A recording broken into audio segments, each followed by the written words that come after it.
And we're back. We are. Cormac, what the hell have you been up to?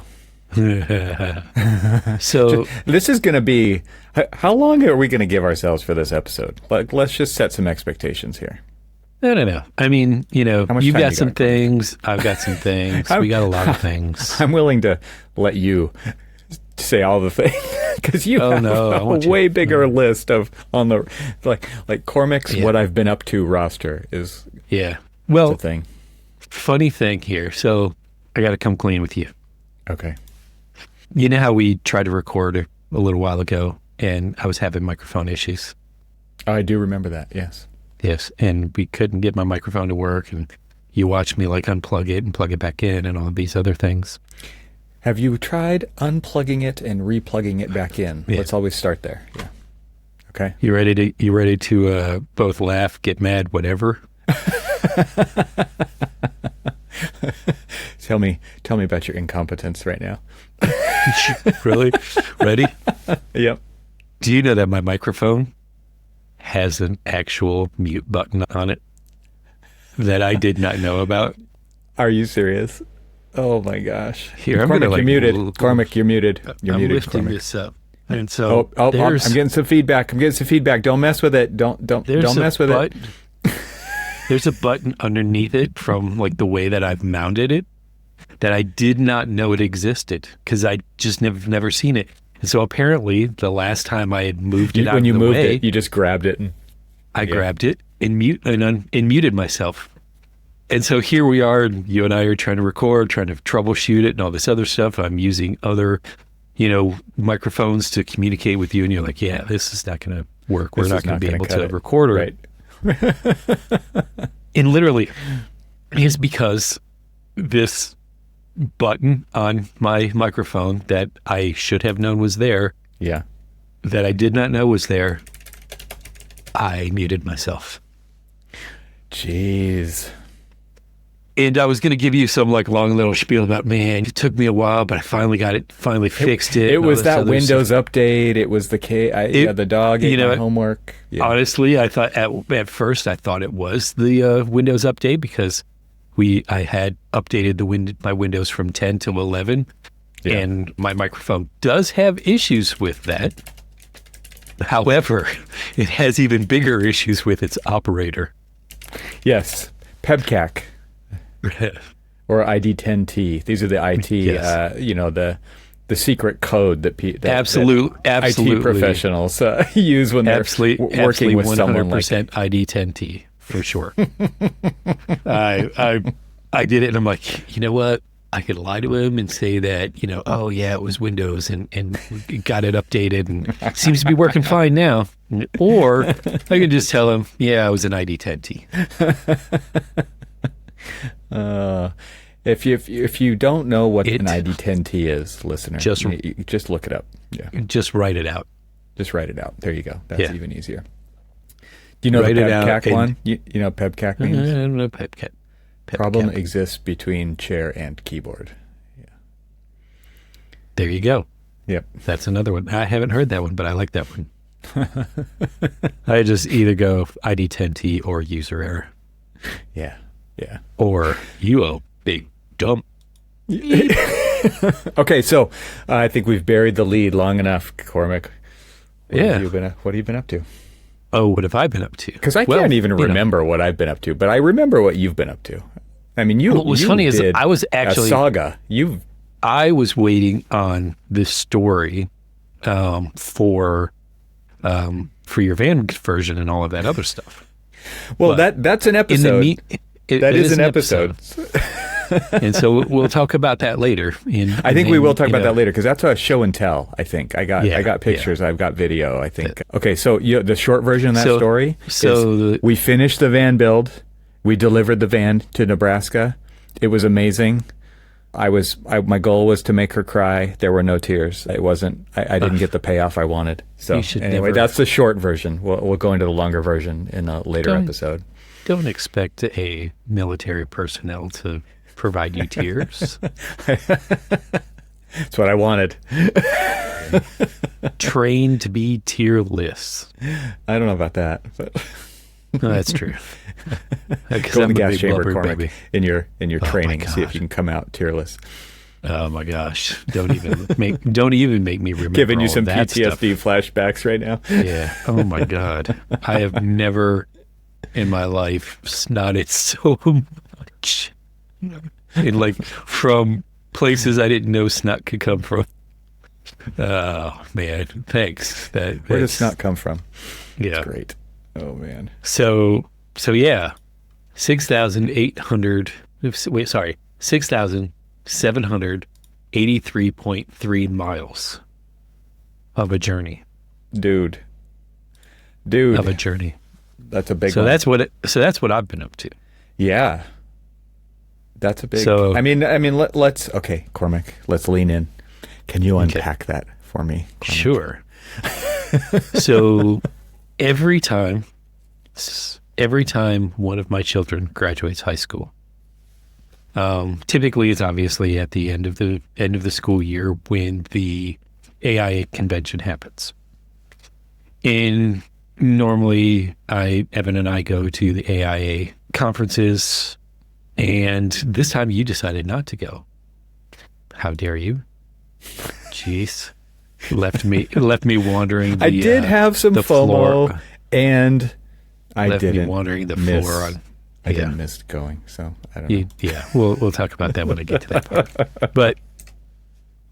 But in the past, what I've done is, it started in 2019 when we had the Las Vegas AIA convention, where my eldest came with me and graduated high school, came out to the conference with me, rented a car, and then basically drove from the Vegas conference to Los Angeles. Visited Beach. Some friends there. You went to the coast. Went to the coast, hit the Pacific coast, and then turned around and drove all the way back to the Atlantic coast, trying our damnedest in most cases to stay off of highways. Unless it was just like absolutely necessary, which anybody who's ever traveled Route 66 knows that not all of Route 66 exists, and so you have to hop on the interstate for that one. Yep. And so this was no different. My last child, unfortunately my middle child, he sort of lost out because of COVID. However, we are planning. You can't drive. You can't drive during COVID. What are you saying right now? Well, it was all at the height of it and stuff, and then of course there was just he didn't want to do it. You didn't want to do it. How has he been deprived of this? Well, he sort of wanted to kind of just sit this one out because he just was, everybody was worried about everything. I also have the coming of age ritual thing, and 2 of 3 opted out, and I'm like, what? Come on, people. So he doesn't want to truly opt out. His plans is that what will happen is when he graduates college, which because he's got a couple of extra semesters, it will be this December when he graduates, and probably going to wait. I mean, we had always kind of joked about, well, what if we did a Miami to Anchorage trip? And we would drive Miami to Anchorage. Dude. We're coming up with all sorts of like crazy stuff. Now, fast forward to... So delayed gratification means this trip's going to cost way more. That's what I'm hearing. You know me, though. Like, I have an interesting way to make it less expensive than it sounds. Sleeping in the car. Yeah, I got it. I've done that before. Yeah. So this one was no different. So my youngest, which is my daughter, she graduated this, just this past June, and aligned with the AIA convention in San Diego. And we had mentioned it like ages ago. Hey, you're about to graduate. Do you want to do a road trip? She says, yeah, sure. It was just kind of like so very blasé. So I wasn't really sure if she was into it or not. I totally get that from her all the time, right? Like that's her general response. It's like her general, exactly. Take it or leave and so, it. I guess we'll and do so she came back like as it was getting closer, and she was just like, "Well, we're doing this thing, right?" I'm like, "Okay." Be like, "This is a confirmation that you actually want to do it." Like, okay, well, what do you want to do? And so she's like, well, we definitely want to drive to, San Diego. There's a couple of things that I want to see along the way. And I'm like, cool. Like, let's do this differently than what we did with your brother. Why don't we drive from Detroit to San Diego, and then we'll map out some other things. And so, you've seen the map, you've seen the thing, and you were actually one of the pit stops. But what we ended up doing was we decided to drive from Detroit and go from Detroit kind of as best as we can, try to quickly get to Route 66 as we can, and try to drive as much of Route 66 that exists from where we picked it up as we picked it up in St. Louis. Mm-hmm. Cool thing about St. Louis is we got an opportunity. I got to go back and visit. Let me throw out the disclaimer. This was not an architectural road trip. I'm gonna force you though, because this is an architectural podcast. Yes. Those are going to be the main highlights. Stops. Yes, there were some architectural stops for sure. Yes, and much to her dismay. Much to her dismay. And it was purposeful because, I didn't want to bore her. I've bored her enough throughout her lifetime with taking her to job sites. But also she understands you have an architectural podcast and you have to serve the audience. Come on, we need content. But she did say, here, look, this came straight out of her mouth, not mine. Look, she's like, I don't really care, what path we take or what we stop and see. She goes, I know we're going to see some architecture. I just want to stop and see this, this, this, and this. I'm like, okay. Uh-huh. So we got to weave in architecture as part of all of that. And in fact, many of the places that she wanted to stop included architecture because of the very nature of what they were. So we did. So our first stop, we picked up Route 66 in St. Louis. So we drove from Detroit to St. Louis kind of on day one. And because we were in St. Louis, I said, hey, do you want to go to the Botanical Gardens? She's like, absolutely. I would love to, go to the Botanical Gardens. St. Louis Botanical Gardens, oh my God, amazing. Like, Botanical Gardens everywhere are just... Yes. a thing. You should do them. Yes. Now, I will say that the Missouri Botanical Gardens, I should probably call it by its proper name, the Missouri Botanical Gardens, we did the new visitors center there. We as my architecture firm, Harris St. Gross. So. Oh, okay. I get it. Okay. I actually got to go and see this. Funny enough, did not realize that we were actually about to receive a interior design award at the AIA National Convention for that project. Oh. So fortuitously, I sent it to a couple of people that I knew were involved with the project. And they're like, oh my God, actually they were, when I sent them photographs, it had like, the velvet rope, like, stuff all around there and stuff. They're like, hey, can you move those and get better pictures? Like, no, I'm not going to do that. But we got a chance to see that. And anybody who's listening long enough knows that I had a project in St. Louis at Washington University and went to go and see how that was holding up. Hasn't been that long. Come on, it better be holding up really well. Come on. I mean, 5 years, 4 years? 10 years. No way. Yeah, it's been 10 years. Dude. Since completion. What? And so in the main thing about that, so you know how I always love to like preach about this, like, if you're gonna do something, especially like, let's just say, and here's what I'm trying to get at, if you're gonna do exterior steel, exteriorly exposed steel, you better know what you're doing, you better detail it right, and you better treat it right, because we've talked on occasion about things like I went and visited Renzo Piano's building at the Chicago Art Institute and how it's rusting, and the Frank Gehry building right next door and how it was rusting, and all of this exterior steel. And knowing at the time when I was complaining about them that I had not too long in my past had completed one where I had a lot of exterior steel. Thank goodness. 10 years later, still looking good. Nice. Yeah. I remember the comments you had on Millennium Park. Oh my gosh. Oh my God. And thank goodness it was holding up, because I was just like, I don't want to be one of these people who. But I remember you blaming Frank Gehry. You were blaming him explicitly for this. I might have been. Yeah. Well, it's just the fact someone's that, got to take responsibility for this. Might as well be Frank. If you're going to go through the effort of doing all of that, now don't get me wrong. I appreciate a good Renzo building as much as the next person. But if you were going to spend that much money detailing out, the amazing level of detail that his buildings are doing, and you're going to do exposed exterior steel, or some form of English thereof. Any order that those words could go in, you could pick any one. order of those words. Yeah.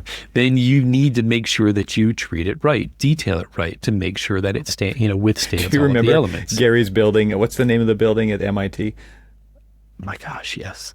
Oh man. Or just go visit basically any the Strata Center. Something like that. Yeah. Or go visit any Morphosis building. It's like, come on. Yes. Yeah. Yes. Yeah. And so, you just, if you're going to do that, you better do it right so that it holds up. Because, we talk about longevity of buildings, maintenance of buildings. I mean, how part of the lead tenants is trying to be somewhat maintenance free. And so if you're going to do things like that, you have to do them right. And man, was I But people cheap out all over the place for various people reasons. cheap out.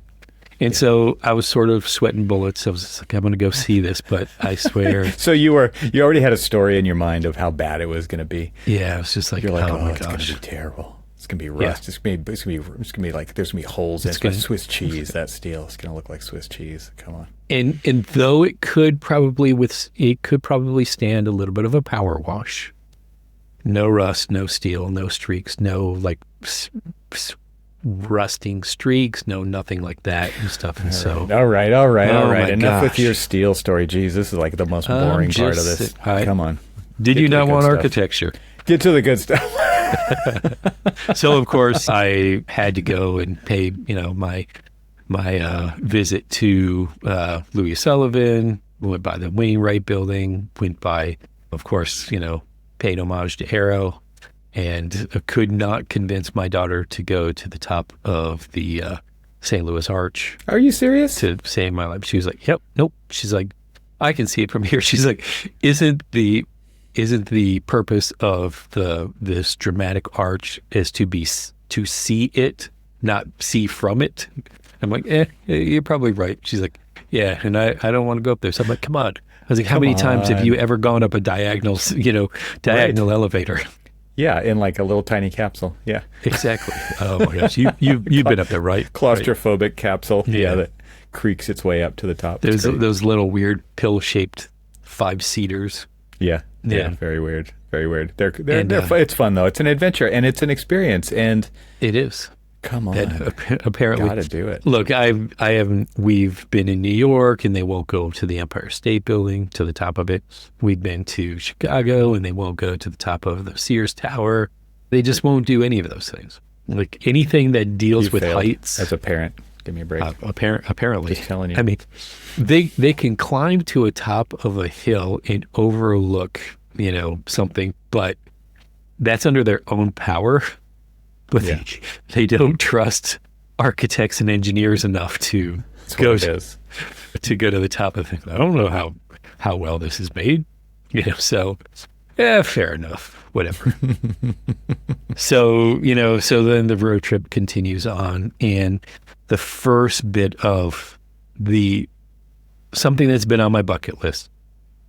My bucket list is always my bucket list consists of the Architecture 101 slideshow that I was given, decades ago, that, just flashed through some of the most amazing spaces that I've ever seen. And so I pull up the website and I send it to my daughter and I said, "Hey, this isn't quite on the way, but it's not too far off of the path. Do you want to go here?" She's like, "Sure." And she goes, "That looks kind of cool." Like, all right. So we're on our way to Thorncrown Chapel. the wonderful Ife Jones, just amazing space that could we have probably stayed there, both of us, could we have probably stayed there the entire day and just sat there in that space? Yeah, even her. I mean, she was just like, I was sitting down next to her and I look over at her and I'm asking her, I'm like, well, thoughts? She's like, this place is amazing. She goes, why don't you guys do spaces like this all the time? Yeah, that's how the world works. Exactly. It's like, oh, yeah, because this would be appropriate for a school. She goes, I'd go to this school. Yeah. I'm like, you are right. I mean, it's true, though. I mean, that's really insightful, actually, when you think about how people experience architecture or buildings, for the most part, not architecture. And then to actually get into a piece of architecture that does evoke emotion or a response or the senses and it's like, oh, this is different, right? And then it's like, well, why can't everything be like this? It's like, well, that's what we've been trying to say. But you're like, we trust me, we would love to do all of this all the time. Yeah. I don't think that there would be a disgruntled architect if we could do this all the time. Like, we would just like, yeah, this is great. I want to do more of this. Yeah. But and it was great. And then, I was in communication with Marlon Blackwell. And, unfortunately, he was out of office, so I couldn't really go and visit him because he was actually, on his way to the AIA convention too. Probably not in a car, though, because who drives from Detroit to San Diego? Lunatics, that's who. Lunatics. But when we were talking, he was just like, oh, you should try to go and buy Crystal Bridges, and there's new building that's opening up, and also we've done something there. And it was the weekend that I think the new Softy building was opening up, and it was pouring down rain once we left Thorncrown Chapel, and we headed in that direction. And by the way, it's going to sound kind of weird, but the Walmart headquarters campus, holy crap, it's nice. Oh, yeah? It really is. Is that like Bentonville area, or where is that? In Bentonville, Arkansas, yeah. Okay. And so as we're driving to that, it's just pouring down rain. You can barely see the front of the hood of the car. And so we then got into a small little traffic jam of a whole bunch of other people trying to go to Crystal Bridges as well. And so we ultimately did not go because pulled their ejection seat handle. Yeah, we pulled the ejection seat and decided just, maybe next time. And it is definitely, looking at it, it is definitely something that there should be a next time. Just even revisiting Thorncrown Chapel is enough. Take me. Yeah, I'll raising my hand. Take me. Absolutely. Let's do that. and so, we decided we were going to, just kind of head on. And so, let's see, we were in Missouri, then we were in Arkansas. And then as we started to continue to drive through, we were in Oklahoma. And so what was amazing is of all of the places, there was only one place that my daughter has been on this trip, and we did 18 states and 10 national parks. And at least half of those national parks I had never been to, which were absolutely amazing. And a few of the states I had never been to. But, the states in the southern states and stuff, I had been to those, but she had only been to Texas because we went to a Formula One race in Texas. But other than that, everything was a new experience, a new thing for her to check off her box of have you been to, because I think there's some stat that says the average American only sees 8 states in their lifetime or something like that, which, oh my gosh, in a way seems unfathomable. Yeah. Because funny enough, I am especially now, on the East Coast. Come on. Yeah, exactly. Come on, people. I am now can walk to 5 states in the lower 48 of the lower 48 states. I am only missing one state. Oh, and I was going to do that one state. I was going to do that one state, but we just kind of, we were starting to get a little road weary. And so we decided to... At mile 6,700? Well, at mile wherever it was that your house is. And instead of going north, we decided to go east. And so... Go through the boring stuff. Yeah. Which, quite boring for a while to go east but from here. If you recall, so you and I were at a Monterey Design Conference some years ago, and there was this guy who walks up on stage, and he's all dressed in black, and he's got some slick back hair and this little ponytail and some glasses, little black glasses and stuff. And we kind of looked at us like, who's this guy? And then he gets up on stage and he introduces himself. Hi, I'm Rand Elliott. Didn't he start with a poem? He started with a poem. Not only do I have it, but I also have a book of poetry and photographs and sketches that he sent me. That was amazing. And so we you and I kind of like looked at it, just like, who's this guy? Because he's so exuded like this almost arrogant architect, but he was like the furthest thing from it. He gave probably one of the most impassioned. I mean, to me, I told you I was just like, some of the best architectural lectures are when you're so like charged up that it felt like a Rocky movie. There's definitely talks like that at the Monterey Design Conference. I mean, and there's absolutely we need to see about getting there this year. I don't know if it's in the cards, but Tibby Rothman, we need to reach out to her. The Deborah Burke. I mean, she comes to mind. Speaking. Oh, I mean, they were like. Yeah. I mean, we're getting off topic. Meryl Elam was there. If you remember, right. I mean, there were absolutely some great, talks there. But the reason why I bring up, Rand Elliott is because, as he's going through all of this stuff, he shows this one project that he did that was on Route 66. We were on Route 66. That was the just the soda pop store.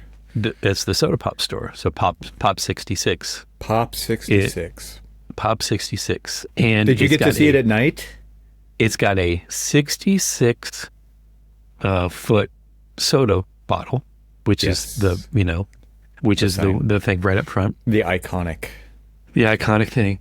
And so what we decided to do, and this was a hard choice for me, but it wasn't really a hard choice for my daughter, but it was a hard choice for me. I could have either driven off of our path about an hour and 45 minutes one way. So let's just say 4 hours out of our way, and then just the milling around of that to go and see the Frank Lloyd Wright, the Price Tower. I could have gone and seen that, which I really wanted to see, which means that I have to go back to Oklahoma sometime.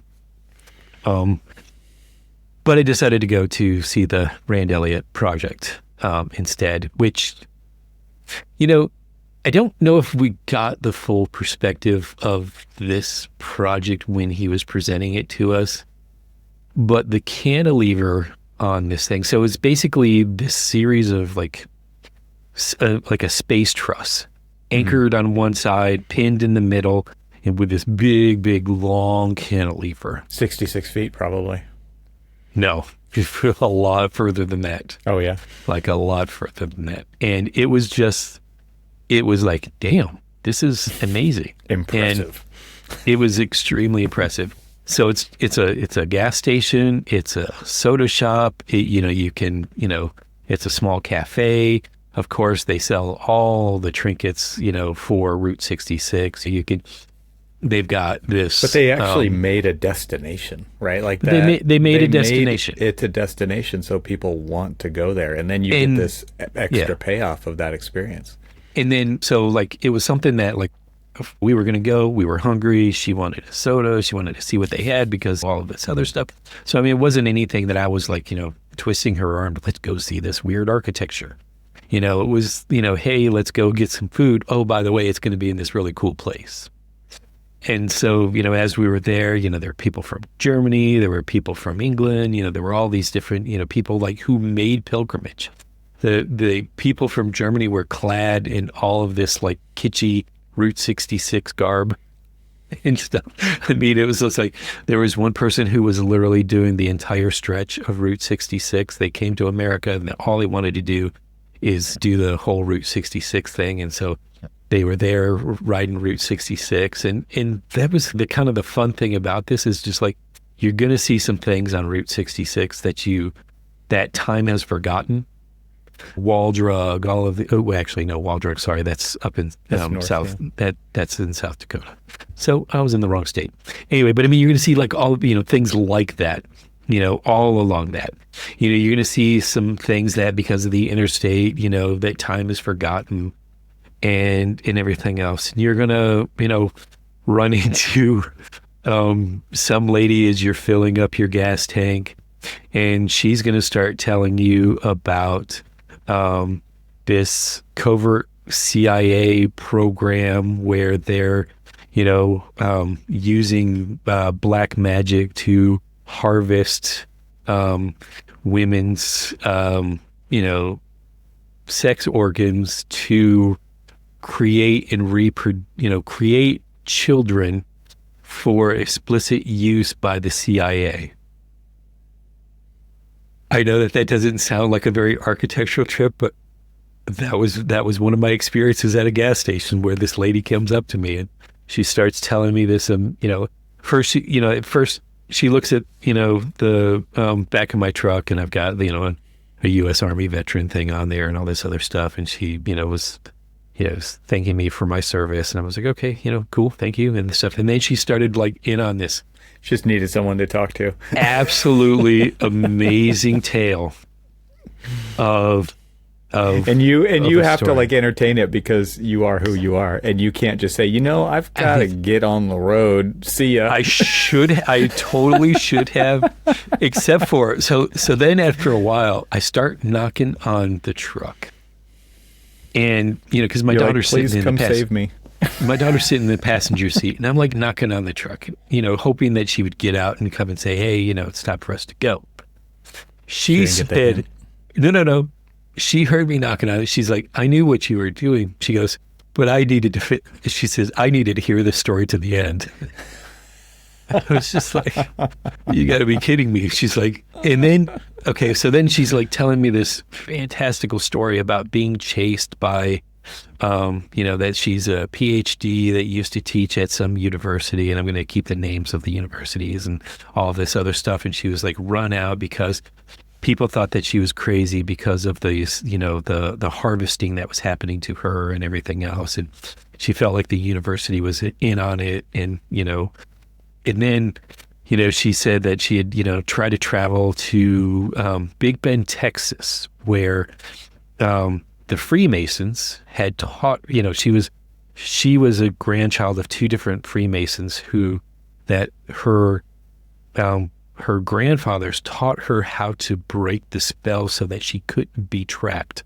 And so there was a certain tree that she could go to in the Big Bend, Texas area, that if she sat under that would break the spell.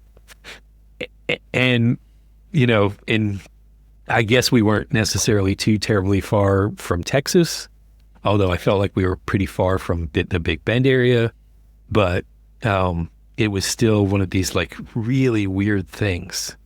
And so as she's like going on and on and on, like my daughter's hearing all of this, and she's like, I got to hear all of this story. Like I've got to have closure to this story.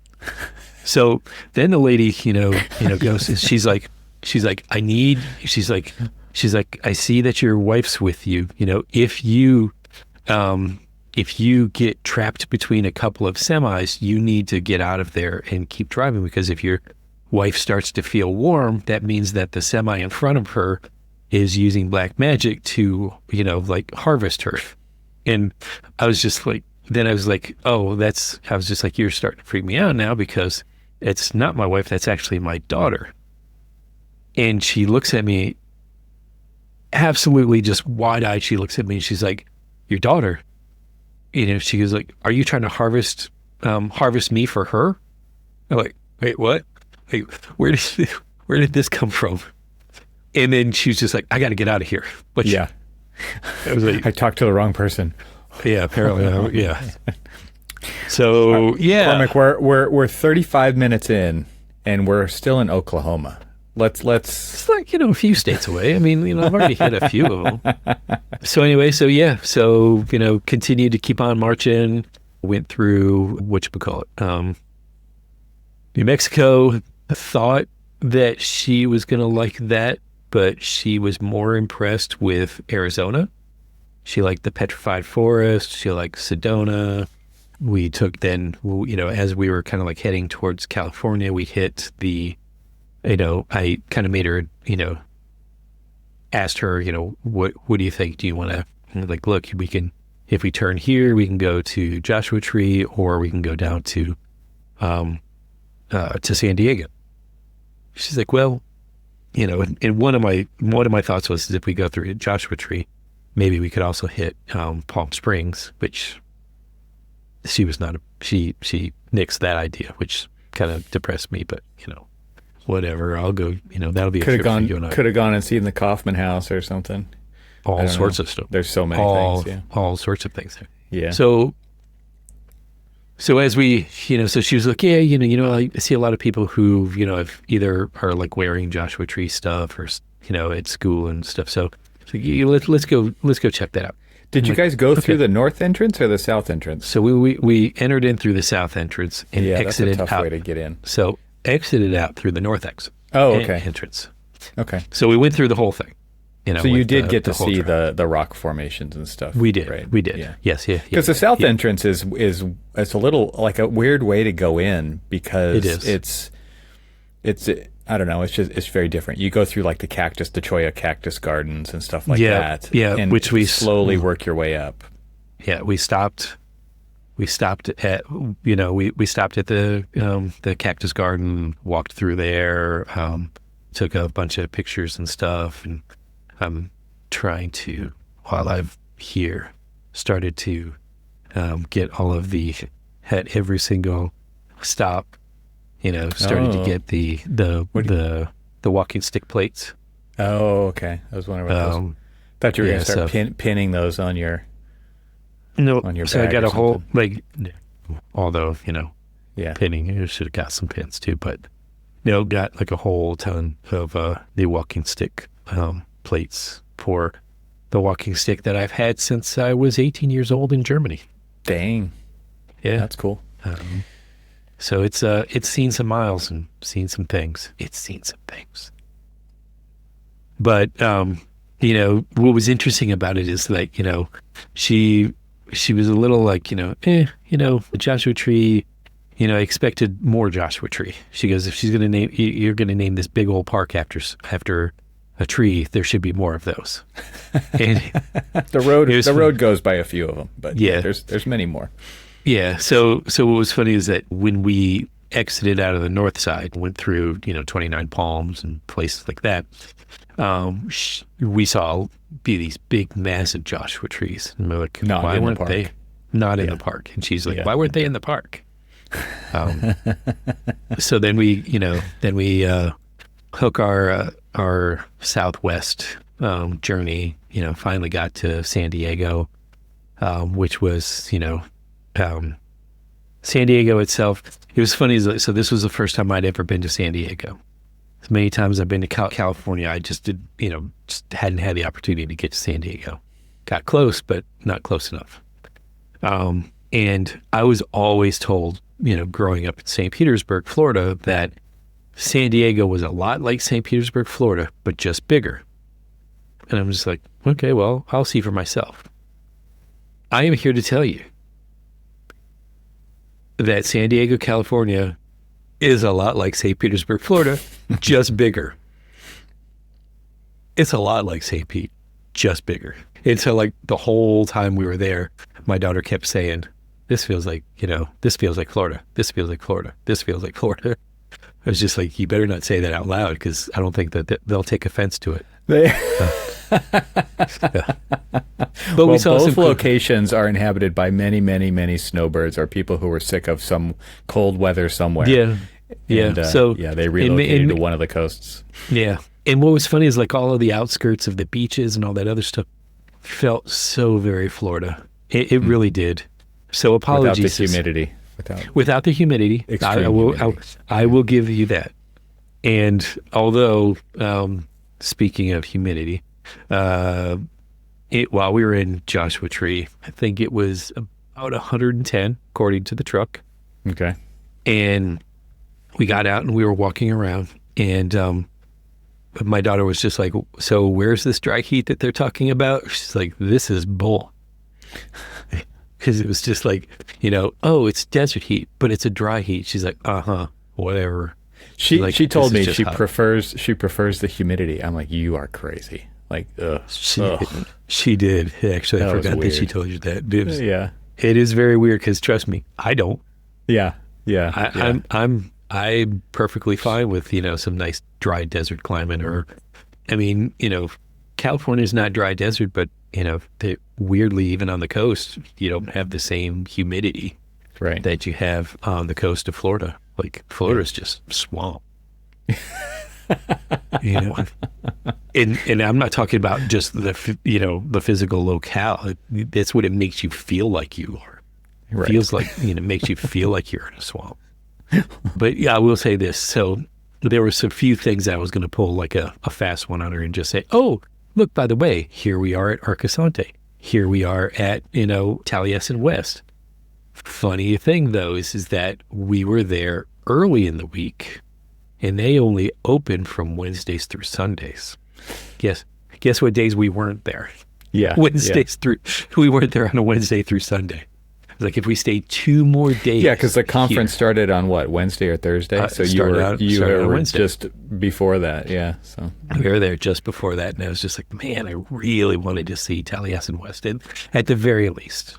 Now, you and I talked about, I didn't really miss much by not going to Arcasante, but I still sort of wanted to see it. Oh yeah, no, it's still worth seeing. I think it's worth seeing Cosanti and Arcosante both, but when you're in the area for sure. And but it's one of those things where the plans were much bigger than the reality, right? Yeah. And so you experience the reality and kind of the it's hanging by a thread nature of that community. It's a little disappointing in the end, I think. So grand vision, not a lot of ability to follow through and pull it off. But didn't get a chance to go to Taliesin West. But it obviously the plans in the future are to try to get out there someday to see that. Yeah, it's worth it. But, one of the things in the San Diego area is since I already knocked off one of my bucket list items, and then I last year when you and I were together, and we got to go to, whatchamacallit? Really? Whatchamacallit? British Art Museum? No, well, British Art Museum. To Exeter Library. Yeah. Exeter Library has always been number 1 on my list, which, of course, apparently I couldn't remember it and called it whatchamacallit. Whatchamacallit Library. Yeah. Whatchamacallit. I didn't even give it the library part of it. But anyway, so, once that was knocked off the list, then the second one to rise to the number 1 spot was always the Salk. And so had the opportunity to see it from the exterior. And so there's a few people who, I think listened to the show, who were on that excursion with me. And we tried our damnedest to talk our way into the tour. We tried our damnedest sold out tours. Yes. The sold out tours that, because AIA monopolized. Yeah. They monopolized it. They bought up all of the tours and basically sold it through theirs. And great. I mean, you should be, because you're, trying to, sell this nice experience of architecture and all of this other stuff. However, it was not packed. It was, it was not this like massive, a large amount of people there and stuff. I mean, I could see if like the entire courtyard was completely filled, wall to wall bodies. No, there's like 25, 30 people on the tour. And so we were just like, come on, we're just 5 people. Like, can we get on there? And my daughter, so here, I got to tell you this. So for days I've been meeting, started the convention. It's been meeting up with people, talking to people. Some of the after party events I took my daughter to. Took her to the Auburn alumni event, took her to the Entre Architects event, took her to a couple of different things. And every time I was talking about the Salk Institute, want to see the Salk. Everybody like, oh my God, he's talking about the Salk. I want to go. Or, it's amazing. You should definitely go. I saw it and it's, incredible. Everybody that I talked to lit up. Then then we get there. And so my daughter has heard her father talk with all of these other architects, and all of these architects are glowing about this building. Like, love this building, want to see this building. It's an experience of a lifetime. She says, wait, the parking garage, we're going to a parking garage? And I'm like, it's not a parking garage. It's, a concrete lab building. She's like, yeah, well, it looks like a parking garage. Like, you suck. Well, and to be fair, she didn't get to go into the courtyard and didn't get to go into the courtyard. Through it and under it and all of those things. But from the outside, it's just kind of. But I mean, it's like the British Arts Museum from the outside. You look at the outside and you're oh, that's a pretty boring thing. We got to go to space, a lot of different places, and really kind of experience at least the wrapper and stuff. And we did get a chance to kind of peer up over, I climbed up a few things to get to see into the courtyard. And so, if anybody ventures over to my Instagram, they'll be able to see pretty much this entire trip and the photographs from the trip. And see what I could see, Now, is it, peering down the channel, towards the water in that iconic view? No. But, I think that's when you actually start to get it, right? It's like, yes. Because looking into the courtyard as a non-architect, I'm talking about from her perspective. Okay. Okay. Fair enough. Yeah. Yeah. Because for me, so we're, walking around with, a handful of people, and we're sitting there, we're chatting, we're talking about the rigor of the detailing and all of this other stuff. And oh my gosh, look at this. And oh my gosh, look at this. And she's just looking at me like, are you kidding me? This is like, it's no Thorncrown Chapel. She's like, exactly. She was just like, I like that, place, but this, it's not Pop 66. Right. She's just like, my gosh, this is like, and she just kept hearing me wax poetically about, oh my gosh, look at this and this and this and this and this.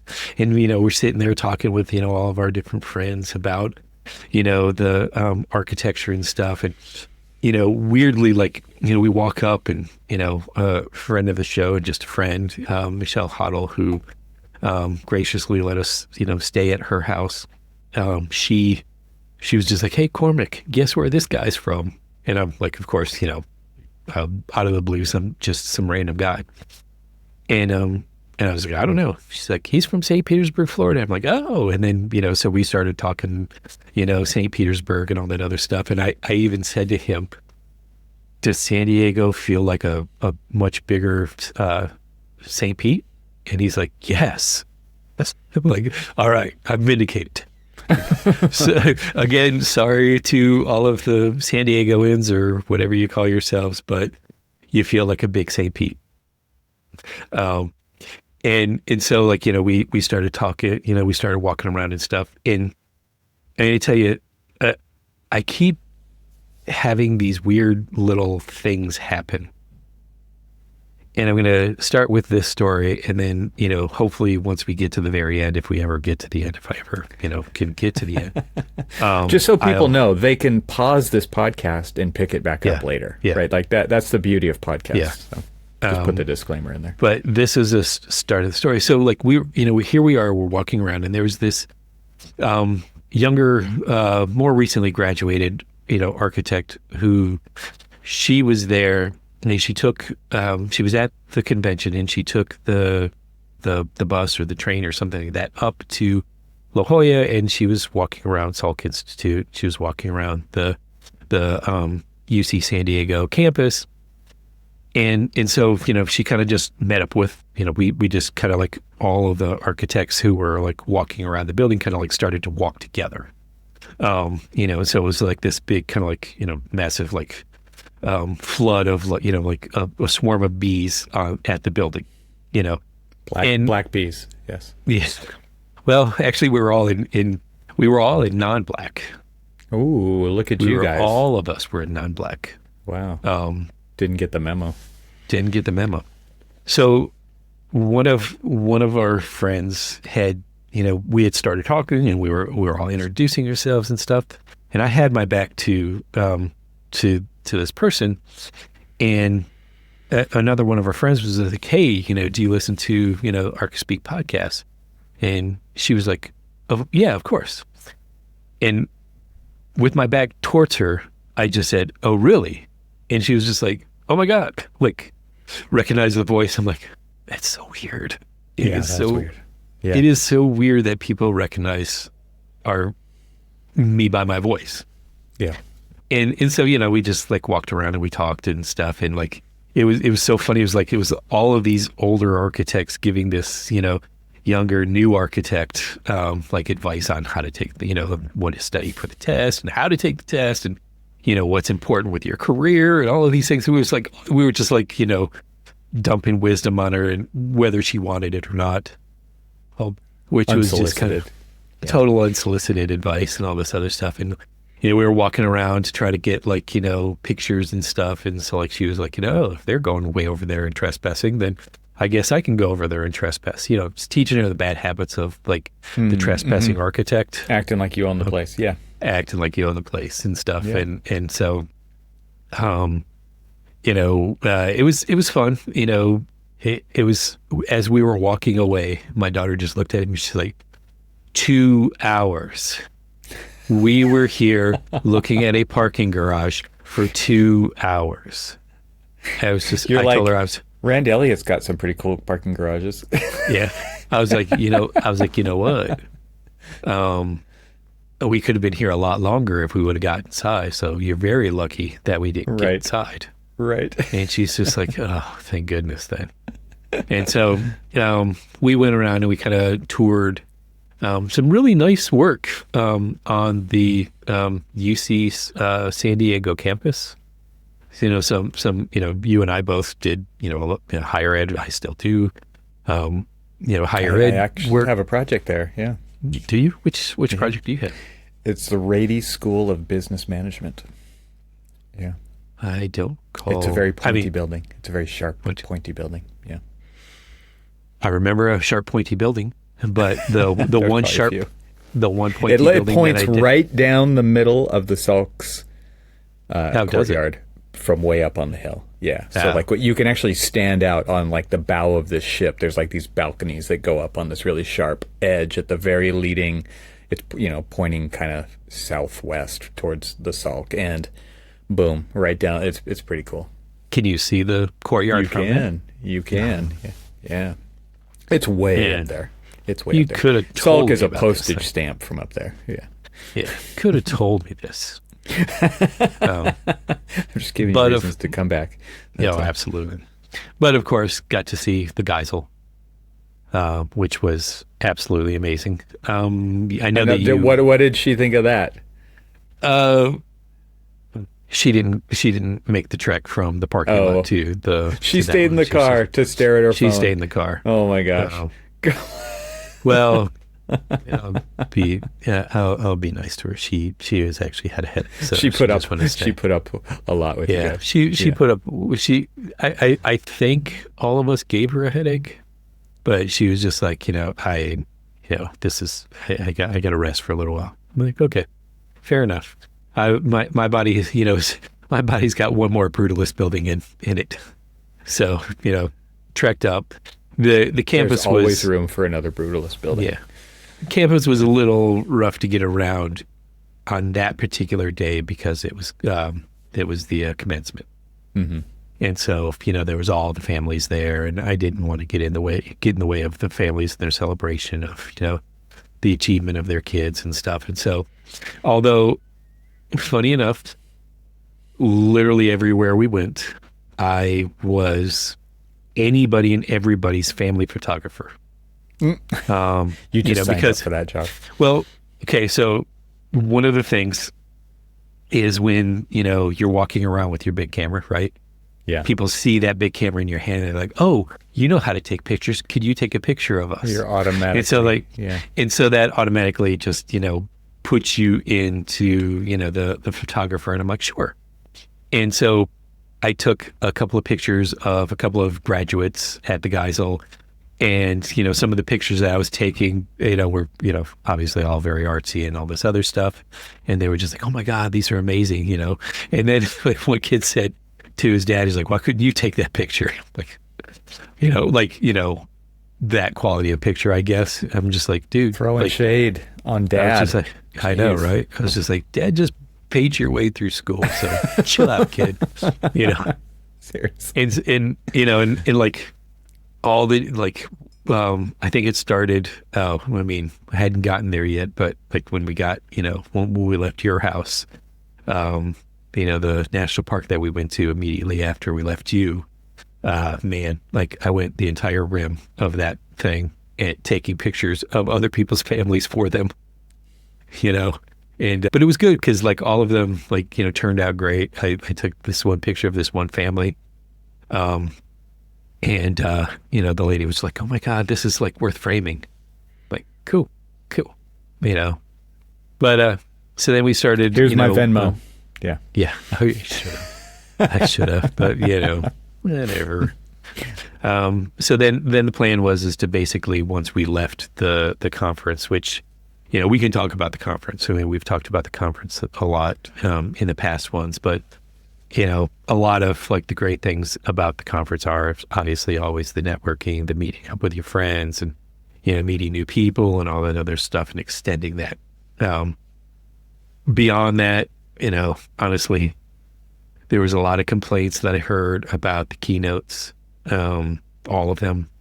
I was in 2 of them and they aren't quite wrong, in their criticisms of the keynotes. Mm-hmm. They didn't seem to connect well with the architecture community.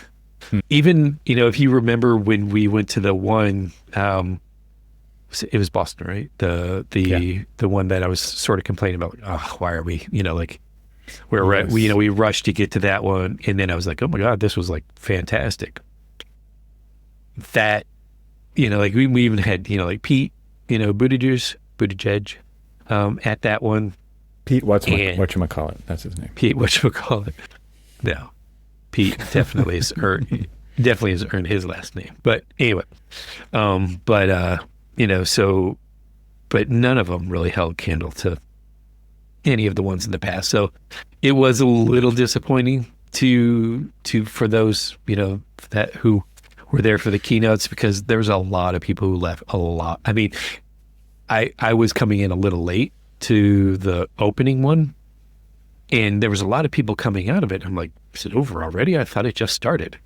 In the hall was still full-ish, but not like packed. There was like, at least what I felt like was like a couple of thousand people who had already left. And I was just like, damn, like. So the moral of that is you've got to engage people. Yes. ASAP. The moral of that is like 30 seconds. Exactly. And if you don't. And it wasn't. Yeah. And it wasn't. And then the few that I saw, and I'm going to just keep them nameless for now, but because I can't remember the whatchamacallit keynotes. Yeah. The one thing is that one of them, I was like, I realized that I should have left earlier, and then I could have gotten across town to go to the, I don't really know what it's actually called, to be quite honest with you, because I don't expect that I'm ever going to be a part of it, but the ceremony where they elevate the fellowship. The fellows, the fellowships of the ring, of the AIA ring. Mm-hmm. But we had, our real good friend Laura Teagarden was elevated to fellow. Client of ours at Air St. Gross was elevated, and then there was just a few others that I've, had passing, meetings with and stuff that were there. So it was actually pretty cool. That, in the more recent years, I actually know people who are getting like elevated to the College of Fellows, which is totally cool. It's like, oh my gosh, like I told Laura like ages ago, we were at a AIA event and she was in DC and we were at the national headquarters. And we were talking and, I said, you're not too far from, getting that F. And she's like, whatever. And I'm just like, no. I was just like, you're going to get your fellowship a lot sooner than you think. So the first thing that I said when I found out that she got elevated, I told her, I was like, told you so. Told you so. She's like, you know how you never want to be told. The funny thing is, like, she had to work her ass off to do that, right? It's like, I think there's this misnomer that you get chosen based on some things you do. No, you work you got to do that submittal, and it's ridiculous. Well, so like the submittal and all of that other stuff, but all of that the really things you have is to do to just, even get to that point. Like it's the body of work of the influence that you have on the profession. Mm-hmm. To then wrap it up in a package and show them, hey, look at what I've been doing for the profession is just incredible in its own right. We should give ourselves an F, Cormac. I think we can be Farkas speak if we wanted to, right? I think, yeah. I mean, just throw an F in front of it. We put Fs on things. That's what we're architects. We put Fs on things. People have told me to F. Anyway, sorry. What? I think that's our style. Yeah. That's more our style. But yeah. So I mean, the conference itself was. I mean, I enjoyed it. I don't not enjoy any of the ones that I go to, and again, a lot of people ask me why we go to them, and it really is about like the people. It's about the people. It's about the Salk. I mean, it's about the parking garages. So and then the Salk. I heard next year it's going to be back in Philly. It's going to be back in Philly. Yeah. Freaking East Coast AIA conferences. Jeez. You know what? I guess I could have gone to the West Coast one. I shouldn't complain. Exactly. You could. I mean, it was there. I could have been in my time zone. You absolutely could have been. So piss off. Okay, so here's the thing that happened this time that I missed out on. My alma mater had an alumni meeting for like the first time ever. Maybe you did. Yours did. Yeah. In fact, I missed that, and not only did I miss it, I didn't even know it was happening because no one ever emailed me, and I'm not hard to find. I don't get it. Yeah, I was just like, I mean, Evan just kind of dropped off the face of the map. Where'd Evan go? Like, I don't, no one knows where to find you. So, yeah. I thought, in fact, we are a very, what's the word? Disorganized group of people. I think I met a couple of Cal Poly proponents. I'm sure you have. Above and beyond you. Although I will say that one of the things that made me feel a bit special is that I had a couple of good meetups with some of our friends. Your friend, your birthday friend. Oh, nice. I didn't get to hear about that. Yeah, I know. Brett came down and hung out with me for a little while. Cool. And got to meet up with a couple of it's so funny is like every time I'm on the West Coast, it seems like I meet up with that, that contingent. A group of people from your old firm. Right. And so like, we got, so we met up and chatted and all that other stuff and hung out for a little while. And so that's always cool. So again, those are like, my, some of my favorite things about that. Got a chance to like walk the floor and, see everything and see everybody that I wanted to see. Other than the most heard thing that I was like, where's Evan?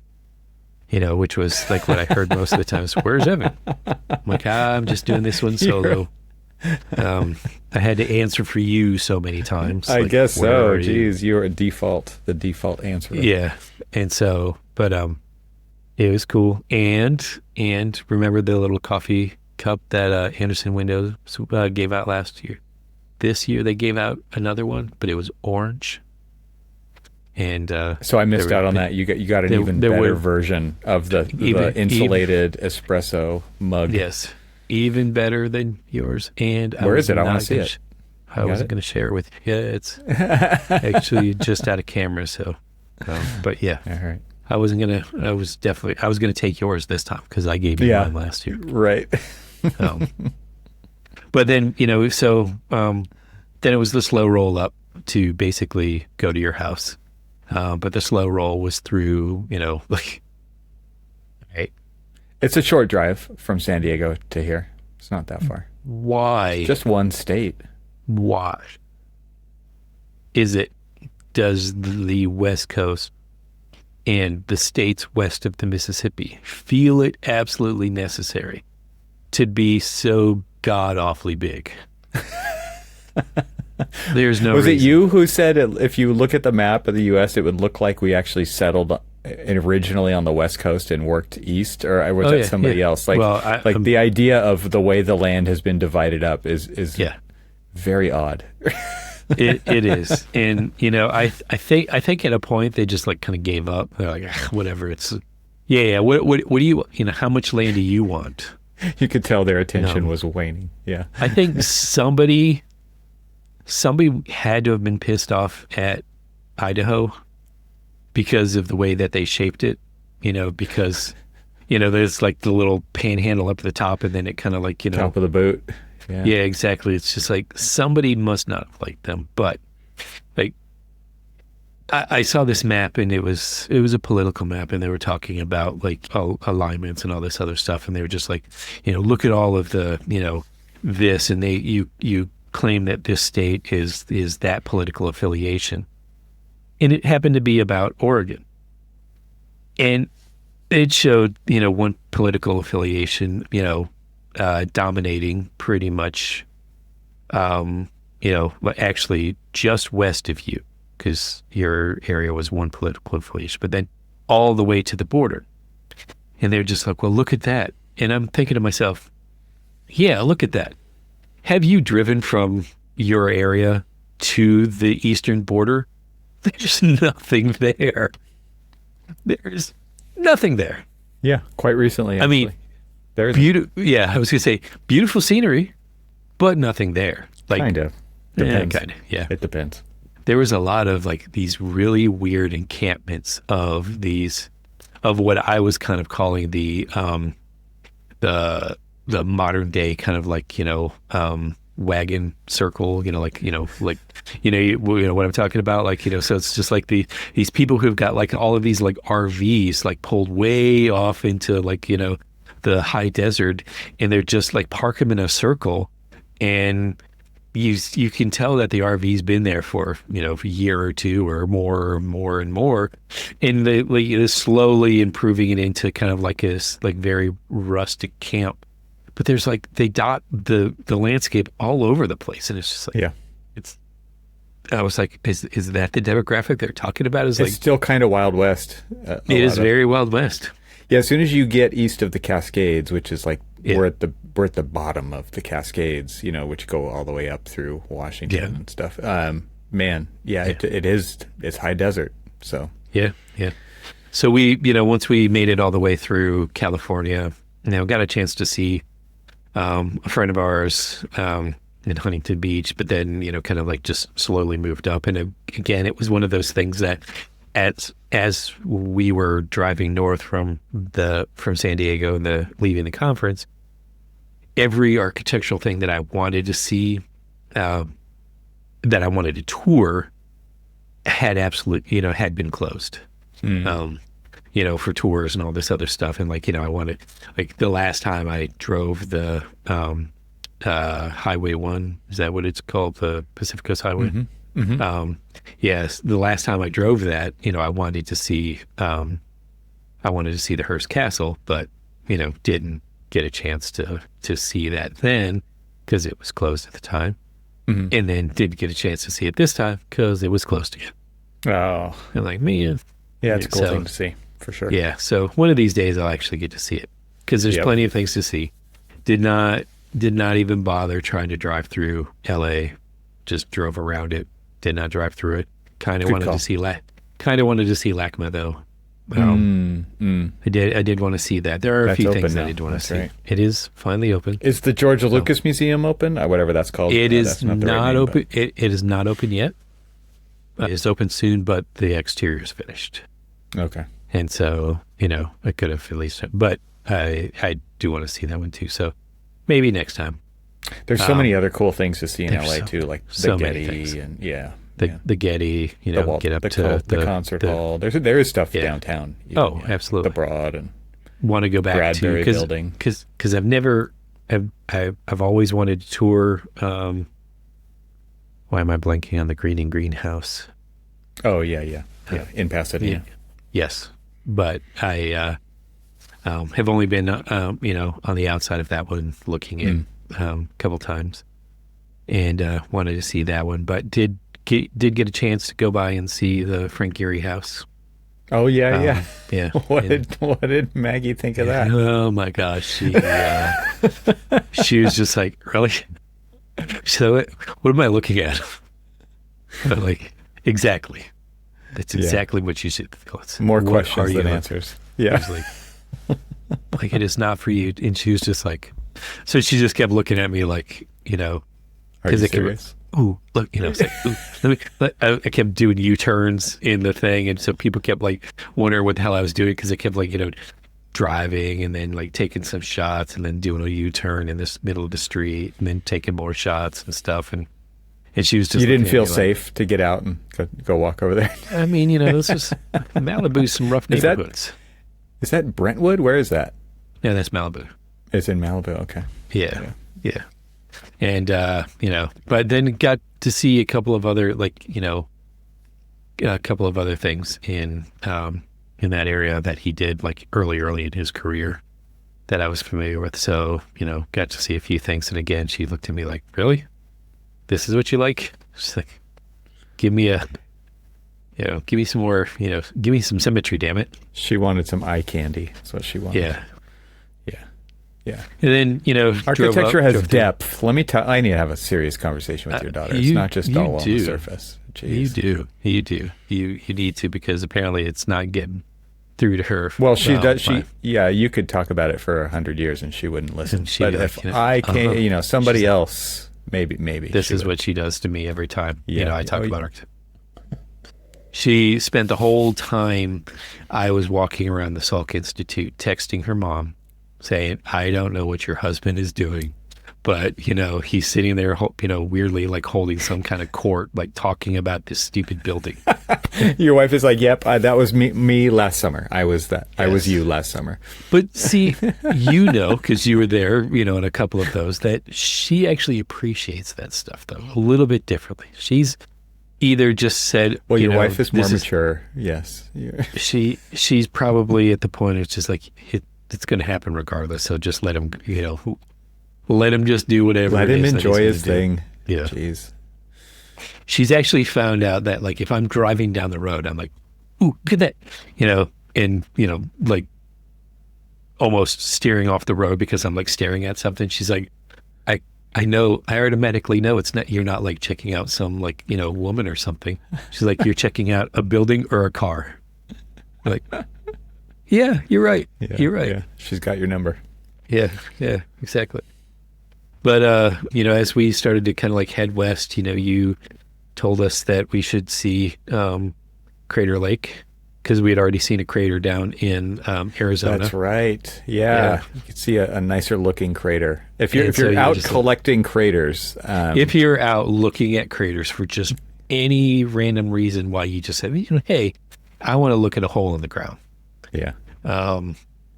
There is the hole in the ground in Arizona, which is a meteor crater. Yeah, I was going to say they were formed in different ways. Yes. In different ways. Or you can go to Crater Lake, which is a volcanic crater. Mm-hmm. And oh my Lord, that place is amazing. Isn't it? Yeah. It's pretty cool. Yeah. And then we were, after we did that, we're driving through the high desert and all of this other stuff. we get into Idaho forever.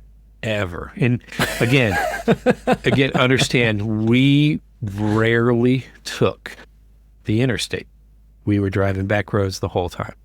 But, here we are tooling around 70, 80 miles an hour, in the high desert and stuff, taking all these pictures. You know where it's going, right? Yes. Because you already know this story. Mm-hmm. So, when we got to our hotel for the night after, going to Crater Lake, we tried to drive because we had like certain destinations that we wanted to go to. Like, hey, next stop we want to go to is we want to try to get within 2 days from Crater Lake. We want to try to get to, see what we can, stop where we can and experience a few things. But, ultimate goal is within 2 days, we'd like to try to get to, like, say, Yellowstone or whatever. And so that was like the next stop was Yellowstone and Old Faithful. And so when we stopped, we we kind of like collected all of our stuff. And normally I'm putting all of my things, in just like a little small bag and taking it in for that. Normally I bring in my, computer, bring in my iPad, bring in my, camera and phone and all that other stuff, make sure I've got all that stuff, right? And so, for some reason I didn't see my iPad. Not a big deal. It's got to be in the truck somewhere, lock it up. We're cool. This is, doesn't seem like a very bad place. So let me just go ahead and, so we do that. Not a big deal. We get up, have breakfast, we start, our drive. Really, really windy outside, as it's really windy out west and really, really windy outside. Hit the interstate because this is the only time that we, between Idaho and Montana, Wyoming areas, was the only time that we actually really took the interstate until we got, in the home stretch. And then something like hits the truck and, I see something like fly in the background and I'm like, what the hell is that? I kind of pull off to the side of the road and I'm like looking, I'm like, did I hit something? I did kick something up, from the from the highway. Did it hit the, the truck? Do I got like a little dent or did I run something over? Nothing. Everything looks fine and all that other stuff. So I get back in the truck and we start to drive away. And I've got notification that popped up that said, you're disconnected from your iPad. I'm like, wait, what? Oh my God. That was the iPad that flew off. That had been on the car for how long now? So sitting on top of the car. When I was packing up to leave your house, I apparently set my iPad up on the roof and completely forgot it was there. Mm-hmm. Because we were like pulling stuff out and we were putting stuff back in and we were rearranging everything. So like, one of these weird people who like I need to see out, like I use all my mirrors. So I, don't want anything like blocking and obscuring the rear view mirror. So I got everything's like all in order and everything else. So just a little insight if you ever travel with me that, I like to keep a nice tidy car when I'm on the road. And so like, did all of that, completely just blanked on the fact that I set it up on the roof. Mm-hmm. And so literally for 545 miles, that thing stayed magnetized to the roof of the truck until at the very, last go round, somewhere east of Boise, Idaho, it decided that maybe because of the wind, the forces were just too much. Forces were just too much, and it let go. It stayed on the roof again for 545 miles. I charted it because I charted my whole thing just to make sure, find my phone and I put in, everything and all that other stuff. Now, it doesn't necessarily include the loops around Crater Lake, so it could have actually been a little bit longer, maybe 600 miles. But from where it was last seen, because I found the actual case with some glass in it, but I could not find the iPad itself. but I found at least the case. So I know exactly where the last, its last resting space was. And then I charted that back, my route to Crater Lake, and then Crater Lake to your house, 545 miles. It was absolutely insane that it hung on the roof that long. Now it really wanted to get found, and it just couldn't wait any longer. Yeah. So I got a new one. And the case is probably to like that's the thing that kept it on the roof, right? Because that's where the magnets actually. I mean, there's magnets in the iPad too, but I think it's the case that actually. It was the case, and so this one has got ones where like I've stuck this to the refrigerator, and it's stays on there and stuff. So I'm like, I've got high hopes that the next time I forget a iPad on the roof, that it's going to hold on. Oh, man. Well, pour one out for Cormac's iPad. Pour one out for old Cormac's iPad. So by the time I got home, the new one was sitting there. I called up the place. Couldn't go a day without because it was one that I, purchased through Xfinity Mobile. And so, I called them up and said, hey, I want to, turn the service off because like I don't have the iPad anymore. And like, I blew it up. Yeah. Yeah. I was just like, it is lost. It will never be found because it is in, probably a million pieces, so, I know where it's lost, and it's lost to never, surface again. Because it was just like, do you want to report it stolen or missing? But no. Yeah, I don't want to report it stupid because I was stupid and left it up.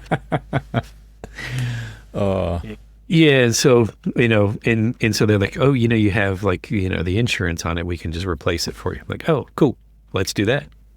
I mean, it's $15 a month for the data plan. So I have that, and I use it so much. I use it, in school when I'm teaching and stuff. I use it at work. I use it for, personal.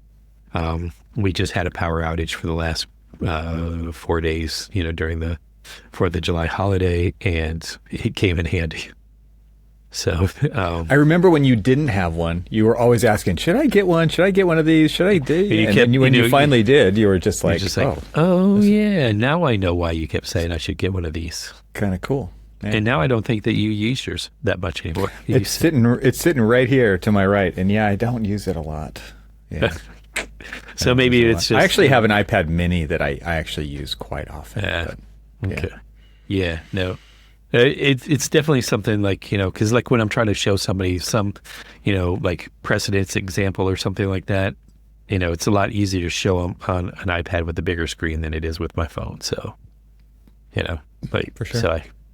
So he took me a while to finally listen to you, but I think I did. But, so then. Any other highlights after that, after the great iPad incident? So, hit a couple of more national parks, completely blown away by the Tetons. Was completely amazed by those. But then, so as we barrel home, because I think, she was starting to miss the dog, and we just wanted to, it's a long trip. It's a long trip. To wear on you. If you're not like really breaking it up, and everybody's not there, and all this other stuff to do other things and stuff, it starts to wear on you. So, learned my lesson from the last trip that it's just like, all right, when you start to feel like it's time to, head home, you just start heading home. So we didn't shortchange anything. We still did a couple of stops. I got to see another one of Louis Sullivan's bank buildings, because I'll get to see all of them in the not too distant future, just because I want to see all of the different jewel boxes from, I guess that's what they call them, the jewel boxes of all of his bank buildings. But then realized that wasn't too far away from the John Deere headquarters.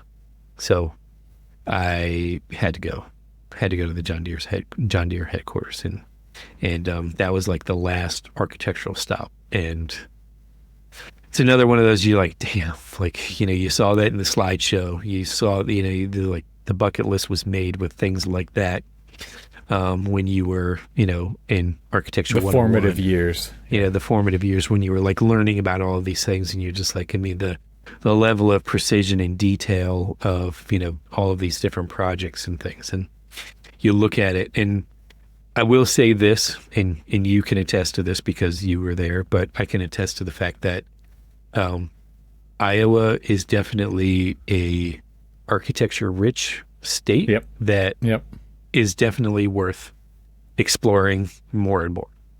I just went over to your Instagram, Cormac. I don't see any John Deere headquarters. You better get some stuff posted. Jeez, I did do John Deere. Slacker. Nope. Man, how did I miss that one? Okay, well, I guess I got to figure that one out. Better do this. Better get on that. I want to see it through your eyes, Cormac. Yes. Wait a minute. You're right. You're going to do it live. Real time updates. You lie. It's here. It is? What is it? It is the one that when you look at the picture of, it starts with Welcome to Iowa. It's in that series. So you get to see. I didn't know that these were series. Okay, I was just looking at the grid. Okay. Oh, gotcha. Yeah, no. Okay, I gotcha. No, they're series.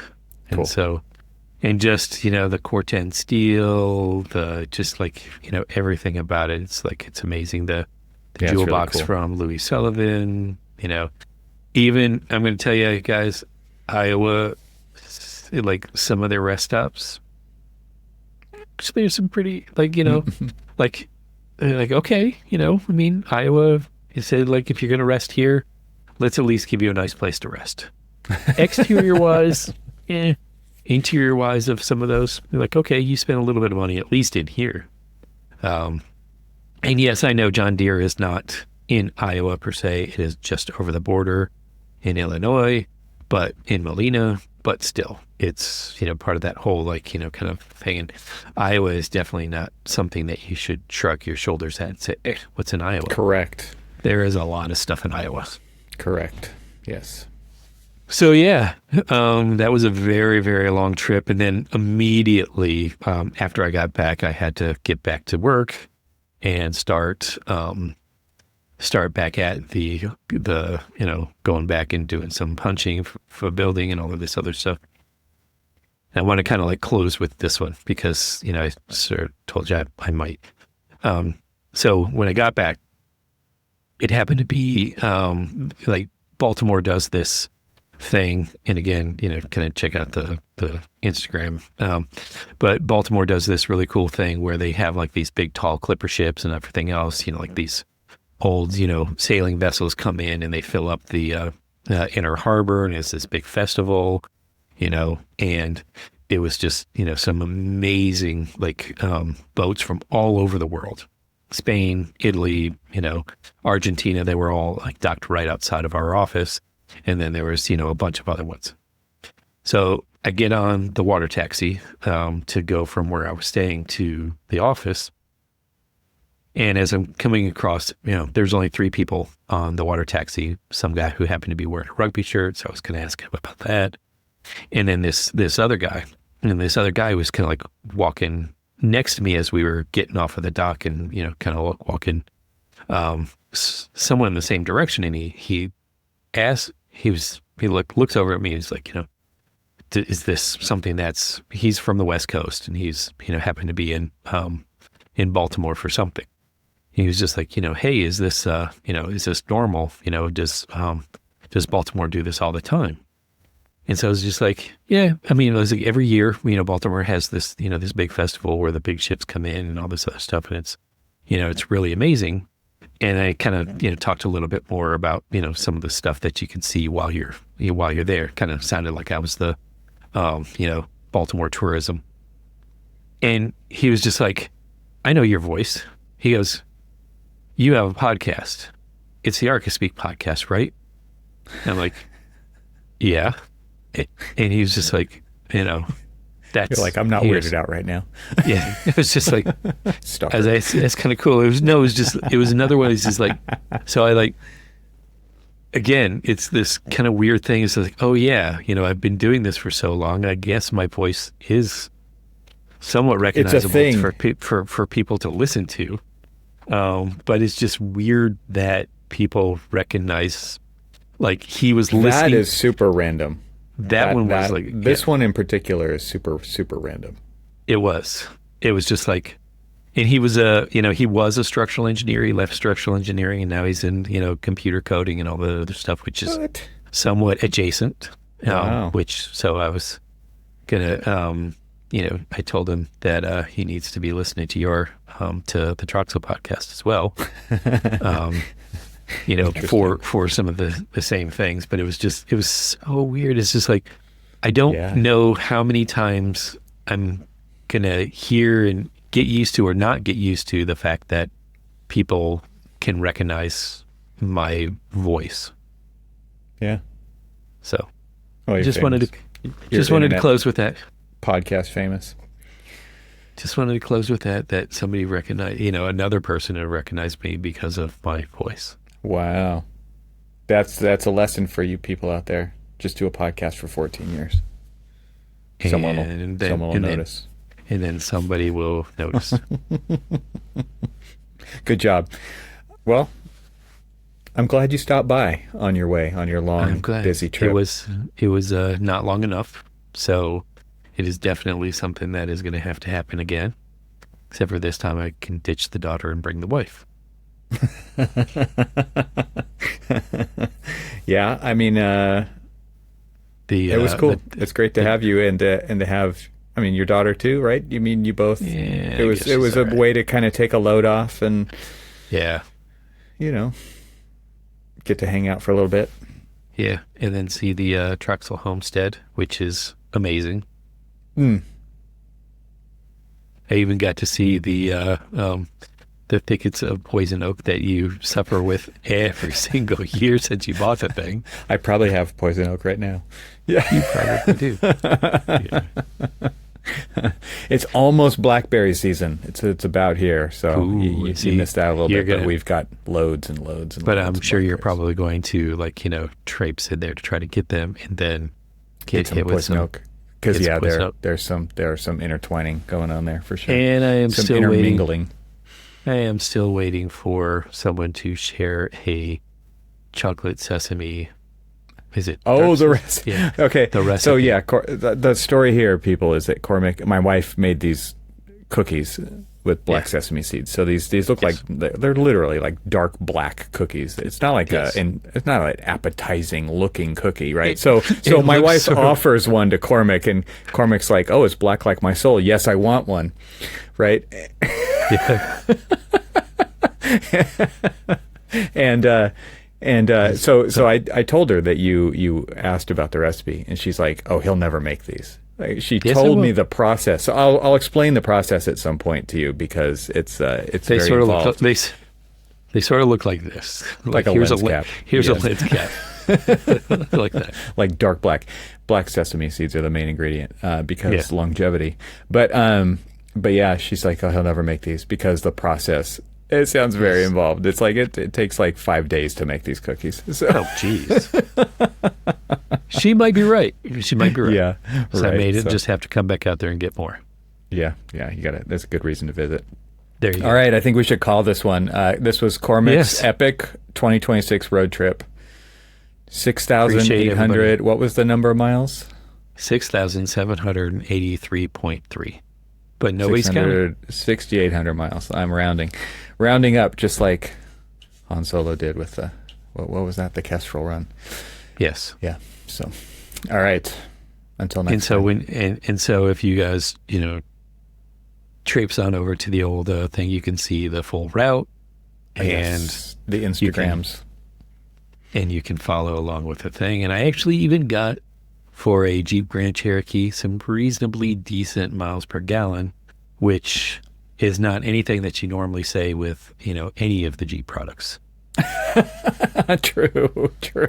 The Jeep products. Now, known granted, for efficiency. now, granted, you'll say, you only got 24.4 miles per gallon average across your whole entire trip. But think about this. I was driving through the mountains a lot, and so that, wreaks havoc. Cormac, this only matters to you. Nobody cares. Only matters to your gas mileage. Bet they do when they keep, when you look at the gas prices in old California. Oh my gosh, the gas prices. Yeah. Yeah, I don't miss the most that I spent for a tank of gas was $133.31. What was the per gallon? Like 6 something then? It hurt me. It hurt your soul. It just hurt my soul to even see that. So I was like, no, God, it was had to be almost $7 a gallon, is my guess. Yeah, ridiculous. It was ridiculous. It was really ridiculous, and it was just like, geez, it was close to $7. Yeah. Ouch. Yeah. All right. Yep. Well, until next time, more adventures. Well, thank you very much. Thanks for listening, everybody. See you in the next one.